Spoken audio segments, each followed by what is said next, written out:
But can they win the Big Ten playing offensive football like this? Mark Rogers TV, the voice of college football. Just seconds after Penn State disposed of Pitt, but it took the final play of the game to finally get it done over the Panthers in Happy Valley, 17-10.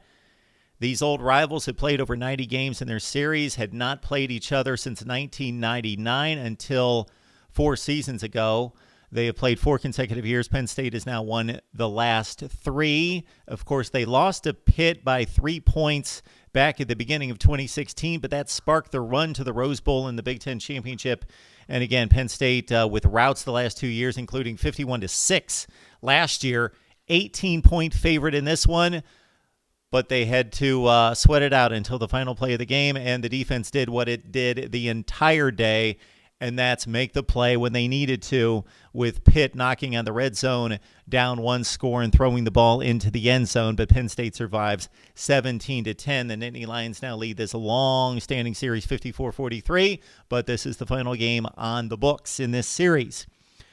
Of note of Penn State is the running back position and how they've recruited. Ricky Slade, of course, not playing in this game, and their recruiting at the running back position has been exceptional. They brought in 2 of the top 6 running backs, according to the 247 composite. Noah Cain, Devin Ford, they both made an impact in this game, along with Journey Brown, who raced 85 yards on the game's first possession that resulted in points.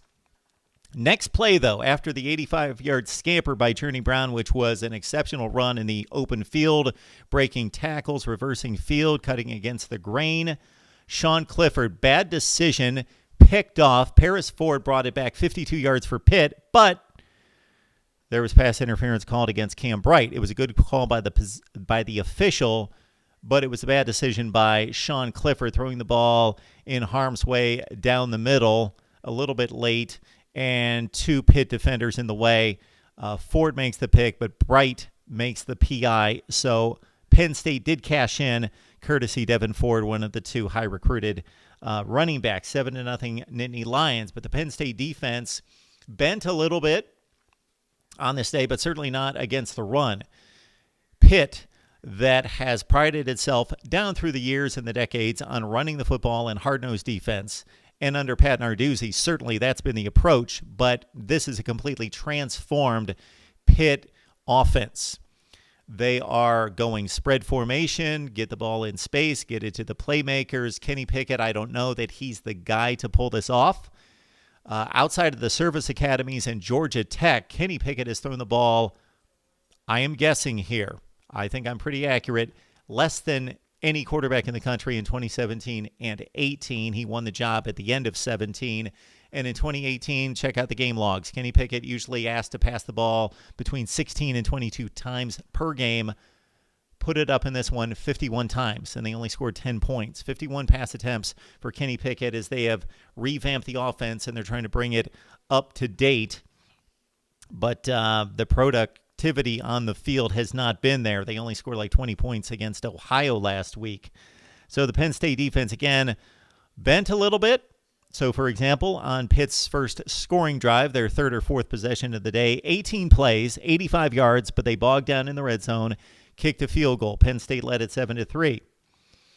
Pickett, again, threw 51 times. His 2 favorite targets, Maurice French, caught 8.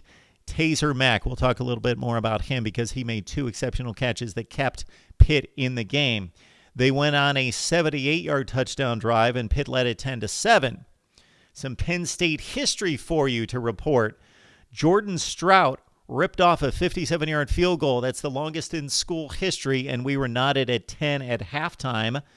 Sean Clifford, how was his day? Well, he's more athletic and more mobile than I anticipated. I didn't see much of the Buffalo game or certainly the Idaho game the last 2 weeks as Penn State averaged 62 points a game, but that's not going to last. And we saw some of the offensive deficiencies on this day against Pitt. This is the kind of effort we expected of Penn State this year in trying to compete in the Big Ten Eastern Division, that the defense might be the best in the Big Ten. We'll see Ohio State. We'll see Michigan a little bit later, Michigan State, of course. But Penn State vying for best defense in the Big Ten, but the offense not nearly what it's been under Trace McSorley and Saquon Barkley 2 years ago. This has gone from an offensive-minded program to relying on a veteran defense this year. And again, they should have legit top 5 to 10 defense in the country, and they certainly showed it in this game. But Sean Clifford, back to him, 14 of 30 for 222. That pretty much reflects how well or not so well he threw the ball. He was inconsistent. He made some plays with his legs, extended some plays, got the ball downfield to playmakers in space when he could. He also missed a ton of throws, was inconsistent, did not turn the ball over. Of course, that's important. So again, 14 of 30 for 222. Noah Cain was featured on the next Penn State touchdown drive. 6 attempts for him. He carried the load and the touchdown, 17-10 Penn State. All right. Pitt had 2 more drives to go and really one legitimate drive with enough time to take decent shots at the end zone, and they converted on 3rd and 11 and 3rd and 15 against this defense. But we want to point out the efforts and the talent, the instincts, and the intelligence, the football IQ of Micah Parsons at linebacker for Penn State.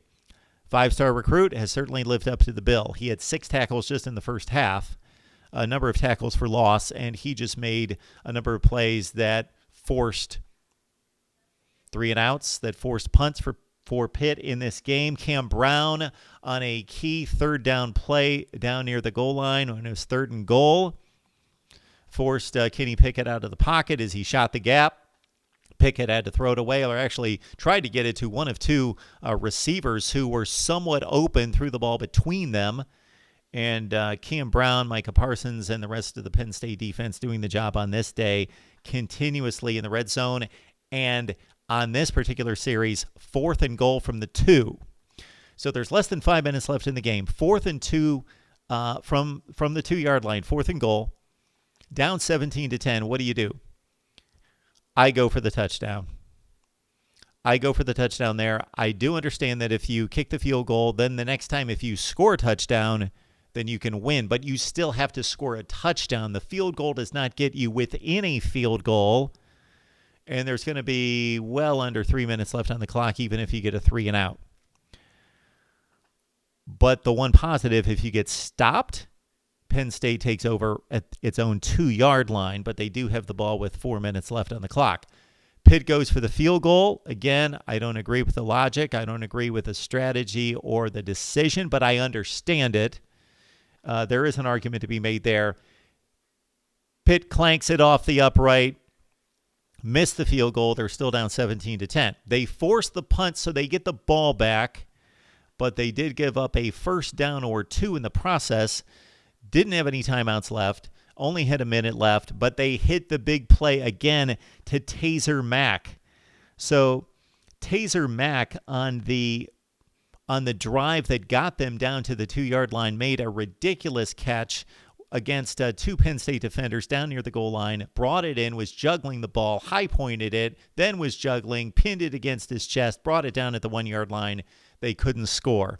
On the very next drive, 4th and 12, Pickett hits Mack along the sideline for 28 yards. He makes another great catch along the sideline to give them a chance. Taser Mack on this day, 12 catches for $125. All right. Maurice French was open down the seam with about 15 to 20 seconds left in the game. If he didn't get into the end zone, it probably would have expired the time and been game over. But he would have had a shot with the safety deep to beat him, possibly drag him into the end zone and tie the game. But anyway, Pickett was way off target, missed him, and that set up the last play of the game with 6 seconds left. One last desperation throw into the end zone was juggled and popped up into the air. There was a Pitt player laying on the ground, and the ball almost made it to him, but Penn State survives 17-10. So this is the Penn State team we have, not the one that played against Idaho offensively or against Buffalo that's going to score a zillion points. They won this game 17-10, running for over 6 yards per carry, limiting Pitt to less than 1 yard per carry, and yes, giving up some plays in the passing game. But Penn State, rock solid on defense, top 10 to 15 in the nation. The offense is going to have to develop. Sean Clifford may need to score some points next week against Maryland on the road.